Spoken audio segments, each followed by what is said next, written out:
You not know you about that life. 일단 시작하기 앞서서 교과서를 읽어도 배경이 필요할 건데 배경에 대해서 알아볼게요.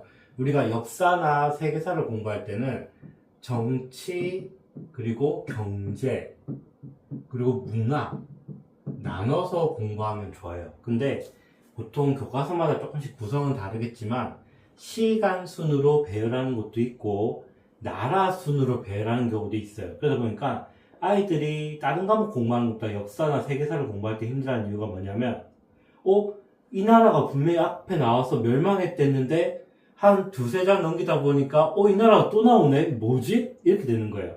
그게 시간 순이 아니라 예를 들어서 이런 지역이 있다면 여기 이야기를 먼저 하고 이 나라가 성장해서 멸망했다. 끝! 그 다음에 이 나라를 이야기하고 이 나라를 이야기하다 보니까 이 나라가 성장하다 보면 옆으로 확장할 거 아니에요, 땅을. 이 나라도 마찬가지고 그럼 둘이 붙을 수가 있겠죠.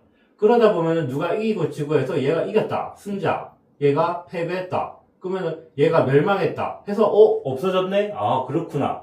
근데 시간이 지나면서 여기를 읽다 보니까 얘가 얘를 또 도왔대요. 분명히 멸망했다는데 이렇게 될 수 있어요. 그래서 시간 순으로 정리할 필요성이 있어요. 공부할 때는. 그것뿐만 아니라 이제 이렇게 나눠볼 거예요. 우리가 과거 구석기, 신석기부터 이제 역사가 달려오는데 과거에서 이제 신석기 시대에서 농경이 시작하면서 마을이 형성됐고 청동기, 철기를 가면서 국가가 등장했죠. 그러면서 점점 발달하는데 기본적인 경제체제는 처음에는 농업으로 시작을 하는 거예요. 그러면 농업이라는 것은 땅이 무조건 필요하죠. 수단으로. 그러면 이 땅을 많이 가진 자가 부유할 수밖에 없어요. 그게 정치적으로 상위 계급인 거예요. 왕이 되거나 왕을 도우는 귀족인 거죠. 그럼 나머지 이 밑에 깔려있는 애들은 어쩔 수 없이 지배를 당하는 입장이에요. 그러면 어떻게 이렇게 되느냐? 태어나면서부터 우리 엄마 아빠가 노예야, 노비야 할 수도 있고 내가 왕이었어. 하지만 전쟁에서 지면서 여기로 들어갈 수도 있는 거죠. 그러면서 과거의 전쟁은 땅을 뺏기 위한 전쟁인 거예요. 왜? 농사를 잘하려고. 그래서 이렇게 수직적 구조를 정치를 추구했죠. 그러다 보니까 문화 관련돼서도 무덤이라거나 뭐 이런 것들도 다 상류층, 상위 계급을 위한 장신구라든지 이런 것들이고 밑에 별 볼 일 없는 사람은 없겠죠. 이런 식으로.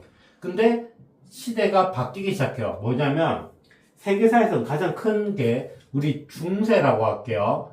이때는 기독교적인, 즉 종교가 굉장히 강한 시대예요. 그러면 종교가 꼭 기독교밖에 없느냐? 이슬람, 불교 여러 나라가 있는데 우리는 일단 유럽, 특히 영국, 프랑스를 중점으로 볼 거예요. 왜냐하면은 이 나라가 그래도 세계 강대국이었고 어느 나라보다 빠르게 발전했거든요. 산업혁명이라거나. 그러면 산업혁명하고 얘네들 발전할 때 다른 나라들 뭐 있냐? 불교 국가라든지 이런 국가 지배당했죠.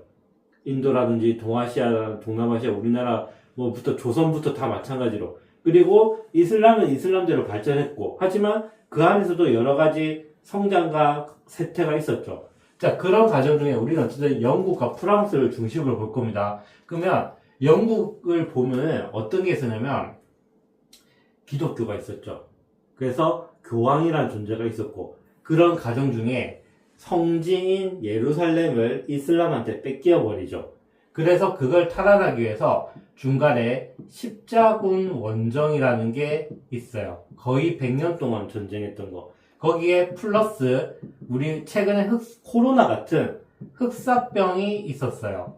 자, 긴 전쟁과 병으로 인해서 사람들이 많이 죽기도 죽고 오랫동안 싸울 때는 맨 밑에 애들부터 끌려갔겠죠. 그러면 걔네들이 100년 동안 싸우면 무슨 생각할 것 같아요, 솔직히?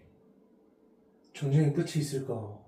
짧게 끝날 거라 생각했는데, 그러면 100년 동안 싸우면 솔직히 부모 밑에까지 엄청 긴 시간인데, 이 전쟁 끝나면 뭐 해먹지? 이런 생각 안 하겠어요?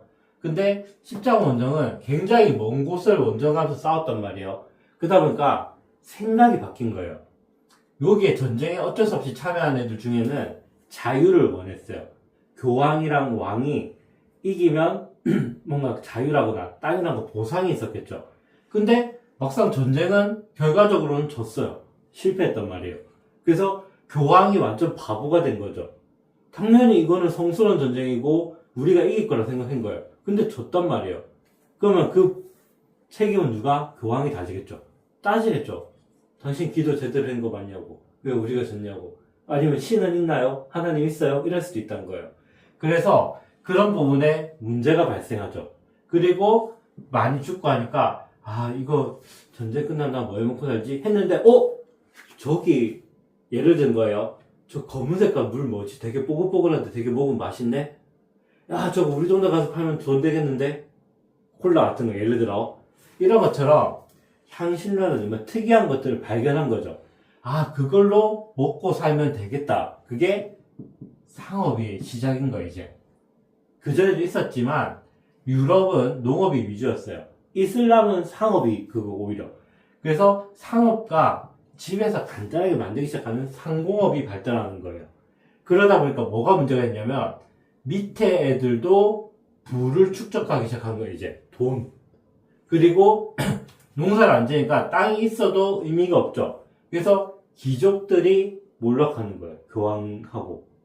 그래야 되면서 교황과 귀족이 센 동안 왕은 아무것도 아니었는데 왕이 올라갈 수 있는 영역이 생겨요. 즉 밑에 애들은 시민이라고 스스로 칭하면서 영국은 젠트리, 프랑스는 부르주아라는데 하지만 얘네들은 애초부터 밑에 있었던 애기 때문에 힘은 없어요. 돈은 많지.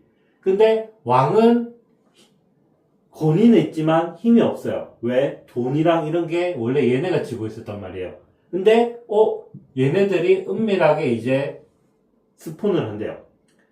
우리가 세금 명목으로 돈을 줄 테니 그 세금으로 우리를 지킬 수 있는 군대, 항상 준비되어 있는 상비군과 나라를 위해서 일을 하는 공무원 같은 관료들을 선발해서 운영하세요. 이렇게. 그러면서 왕이 거의 태양으로 머금을 정도로 절대 왕정 시대를 들어가는 거예요. 계급 체계가 바뀌는 거예요. 귀족과 교황은 밑으로 하락하고 최고의 권위는 왕, 그리고 귀족 교황 밑에 옆에 이제 시민까지 딱 간 거예요. 이렇게. 그리고 왕 밑에서 일하는 군대, 그리고 관료, 요렇게. 여기는 대립하는 체제. 그러면 왜 왕은 이 귀족과 얘네들을 완전히 안 짓밟았느냐? 시민을 언젠가는 견제해야 될 수도 있잖아요. 얘가 폭주할 수도 있잖아요. 그래서 견제 체제인 거예요. 그래서 시민들은 이제 점점 힘이 세지니까 권력 욕심도 생기겠죠. 정치적으로. 그래서 얘네들이 의회를 만드는 거예요. 이거 불과 18세기고 지금으로부터 200~300년 전 이야기예요. 먼 이야기가 아니에요. 지금의 국회의원부터 민주정치가 여기서부터 이제 계속 나오는 거예요. 그래서 의회를 만들고 얘네들이 한술 더 떠서 어떤 법을 만들려고 해요. 이게 세상을 뒤바꿔요. 이게 바로 헌법이에요. 헌법 1조 1항은 국민의 기본권, 인권은 다 시민에게 있다는 거예요. 그러면 혹시 원피스 만화를 봤는지 모르겠는데 거기 철룡인이라고 나와서 사람 막 죽여요. 근데 아무도 처벌 못해요. 절대적 존재거든요. 근데 헌법이 개정되면 철룡인이고 나발이고 의미 없어요. 똑같은 인간이에요. 쟤도 콧구멍 두기고 나도 콧구멍 두기는데 왜 네가 사람 막 죽이냐 이렇게 된 거예요. 왕 너도 별거 아니야. 너도 사람에 불과해. 이런 거. 그래서 하늘이 줬다 왕권 신수설이 있는데 왕의 권한은 신이 부여했다는 거예요. 그딴 거 없고 천부인권 하늘이 부여했다 인간의 권리를 왕 개소리 하지 마라 이거예요. 그래서 시민이 점점 성장하기 시작하는 거죠. 왕은 견제해야 돼요. 그래서 왕 중심의 당이 만들어지겠고 시민 중심의 당이 만들어서 두 당이 싸우는 거죠. 그게 바로 영국의 청교도혁명, 명예혁명이고 프랑스는 프랑스 혁명이에요. 미국은 조금 달라요. 거기는 독립을 하는 거기 때문에. 그래서 방금 정치, 경제, 문화는 조금 이제 분리해서 이렇게 봐야 된다는 게 첫 번째 배경 지식 강의였습니다.